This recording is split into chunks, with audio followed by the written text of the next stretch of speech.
Package came today.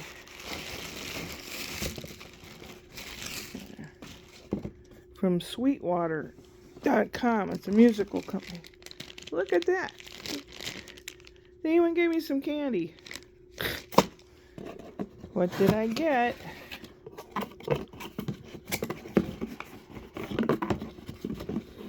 I got a single tom. It's very small.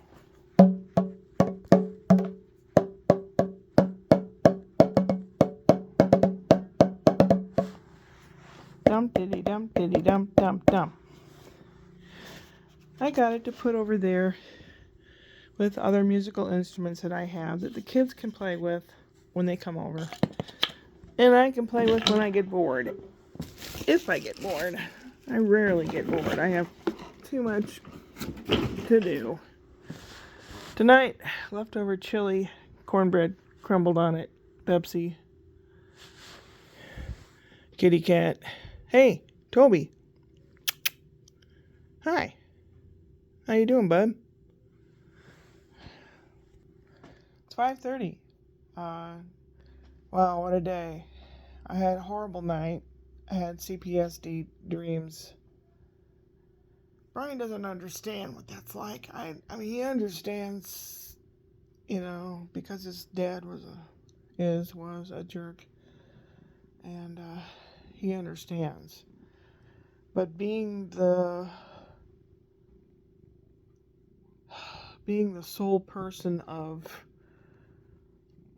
being crapped on, he doesn't understand. He says, "Oh, you are being a martyr again." No, I'm just telling it like it was. I'm telling it how I feel. Why do people not understand? If they ask you a question, how are you feeling, or you really feel that way? Yes. And then they look at you like, I don't understand how you can feel that way. I have another counselor appointment on Wednesday at 2. The rest of the intake, apparently. I don't know. It's been a bad week. And when I went over this morning to take care of the little guy, I ate my breakfast, had my tea and a reading book and my phone, and I went over there. And Spencer was sitting on the couch eating food, making crumbs on the couch. He was watching Gabby's Dollhouse or something like that, some kind of cartoon. A little girl that dresses like a cat, and she has superhero cat friends or something. Very mild and okay entertainment. So he was watching that. Mommy was getting Spencer ready. Getting Sebastian ready. Sorry, Spencer was on the couch. And she was over by the sink, and she says, we have ants again. And I looked at the sink, and she said, saw all the dishes that had ants on them. I put in the sink, and they've got soap water on them now. And then she said, well, Sebby's lunch is in the fridge, and this, that, and the other thing. And I'm disgusted and totally fucking done with those ants. They aren't here yet, knock on wood. But they came in through the window by the sink. The last time they were in here, they came through my closet, which is under the stairs going upstairs, which leads me to believe there's some kind of colony underneath the concrete slab the house is built on. And that, I looked it up, and it can happen. It can be that way. And they can have massive colonies, and you'll never get rid of them, but you can weed them down a little bit so you don't have so much problem. Used to be once a year. This year we've had them twice. This is the third time this year. My friend Bob used to be an exterminator. We've talked about it before. There's two kinds of ants, protein ants and water ants. These are protein ants, apparently. Because it's been raining, they get enough liquid from what they're eating. So they came in the house because there's too much rain outside. It's crazy. Brian says, I don't remember this kind of thing in Missouri. And I said, no, we had flies. In the fall, the flies would come in, and they come in through the kitchen window. They were teeny, teeny, tiny, and they got big real quick. And it was like flies everywhere. It was a different kind of climate and everything. But he just blew a gasket. And then when I had thrown the remainder of the baby's breakfast, he was going to throw it on the floor, and I put it in the sink side with the garbage disposal. Brian had replaced the garbage disposal. Actually, he had someone do it. I could have done it. I've done it before. But no, he wanted someone professional to do it. Okay. So he was all bent out of shape that I put something in the garbage disposal side and hadn't flushed it all the way down. And he doesn't put stuff in the garbage disposal side at all. Well, why bother having when you could have just put a regular drain in there? My sink does not have a garbage disposal. It's a regular drain. And sometimes little bits and pieces do go down the drain. But I follow the procedure once a month at least. You pour a gallon of hot oil, half gallon of boiling hot water down the sink. And if there's any grease or sludge or anything in the pipes, it will eat through it and clean it out. And Brian came home. He saw ants, and then he saw pieces of pancake, and I didn't get to it. I was doing other things. If I would have got to it and flushed it down the disposal early this morning when I should have, he would not have known I had put food in the sink. He would have just been upset with the ants. He was upset with the ants. He was upset with me. And he just puts his hand up and he goes, go home. Go home. And I felt really bad because I had a really bad night. And then he looks at me and goes, don't play the martyr. You know, it's always feel sorry for me. And later I told him, he said something, I said, is there anything this week that you need my help with so I can plan ahead? He said Thursday he has a video call to his therapist at 10 o'clock. And before that, it's a video call to the school about parent-teacher. And I said, okay. And Scott told me that Brian was seeing counseling or a therapist. Brian didn't tell me. He wouldn't tell me. He's a nurse, for God's sakes. The things he's seen and still sees. He saw people dying of COVID when people around here were going, oh, that's just a made-up hoax. Brian saw the worst of it. He sees a lot of worst of it. He's very stressed. It's a stressful job, stressful traffic. And then he comes home to invasion of ants. He lost it. And I told him, I have issues too, and I'm seeing a therapist on Wednesday. They're still doing intake, so I don't know if they'll give me medicine or what. I don't know if he knew that. He goes, well, sorry to hear that, but I hope something, a typical social response. He's good at socializing and social responses. I'm not. I'm very literal. And I take things deeply. And I'll probably cry after I'm done eating and everything. I'll watch a little bit of stuff on YouTube. But the drum came, and I'm sure Brian thought, oh great, what'd she get now? But he doesn't know. It's for when they come over here, they can play, and it's not loud enough that they'll hear it over there. So I think of that kind of stuff ahead of time. Got leftover chili. At lunchtime, we always put on some kind of music. Put on some easygoing. I don't know if it was like the coast of Portugal. If you were at a little cafe, a nice kind of like samba type music. That's a good type of music to have for lunch, easygoing. And I said, we're at the finest diner on the Sidewalk Cafe. We're at the finest food place in the big city, and we are listening to this music, and we're having the best peanut butter jelly sandwich in the whole city at this fine dining establishment. I make up these scenarios. So, I think he likes that. And then I had a song in my head, and I wasn't sure what it was. And I hummed it into the phone, and it said it's Die Fledermaus, which is German for the flying mouse, which translates to English as a bat.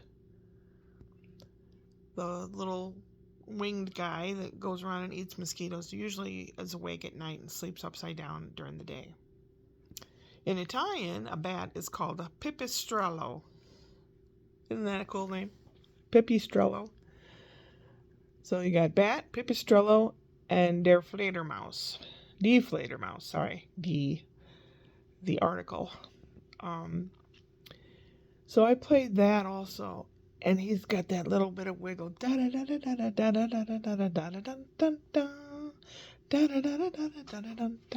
He's kind of wiggling, and I told him about what it's like to lead an orchestra, and I showed him an orchestra playing it. And I said, there's the violins, there over here is the drums, there's the oboe and the clarinet and the flutes are over here. And he was really looking. And he saw the guy standing there doing his arms like this, so he starts doing his arms like this. And I'm tickled to death, And when we listen to music, he directs it now. Maybe that's his calling. Like Tiger Woods had golf, maybe he's a musical orchestra director. Kitty cat's playing in a bag? You playing in a bag over there? You silly butt. Sorry this is so long. I said I'd try to make them shorter, but I get really upset sometimes and lose track and train and blah de blah, blue de blue. So far, no ants over here. Knock on wood. I hope they don't. I hope we could figure out how to eradicate it. I do know some ways to throw them off their scent. Peppermint oil. Vinegar. They don't like that. It disturbs their little scent so that they can't find their way back to the nest or they can't find their way back here or whatever. Keeping things clean. Diatomaceous earth, which is this powdery stuff. It's food grade, so if you eat it or the dog or the cat or the child eats it, it won't hurt you. But it's very, very, very thin powdery stuff. But if you look under a microscope, it has jagged edges. And when an ant crawls over it, they cut themselves. I've also heard if you put coffee grinds around, they'll eat it and they'll implode. Kind of like pigeons eating rice. It swells up and there's guts in it. They explode. You're sitting at home watching TV and you hear pop, pop, pop, pop, pop, pop, pop. Popping ants. Anyway, I'm going to try to feel better. Hopefully I'll have a better night. Tomorrow's Tuesday. I have to check my email. I don't know if the improv skit group thingy is going to do their thing tomorrow or not. I don't know. Gotta call the Let's Make a Deal people and find out how do I get my $300 that I'm supposed to get. I took the letter to Wells Fargo and the lady said, this isn't anything to get money with. You gotta call them and find out how do you do it. So maybe it's too late. Maybe I only get 30 days. My luck is not too good. I don't really have anyone to talk to either.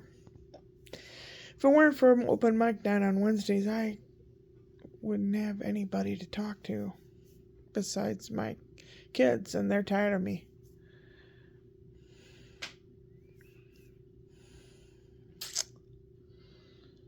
And hopefully that shrink guy can do something on Wednesday. I'm really, really hurting.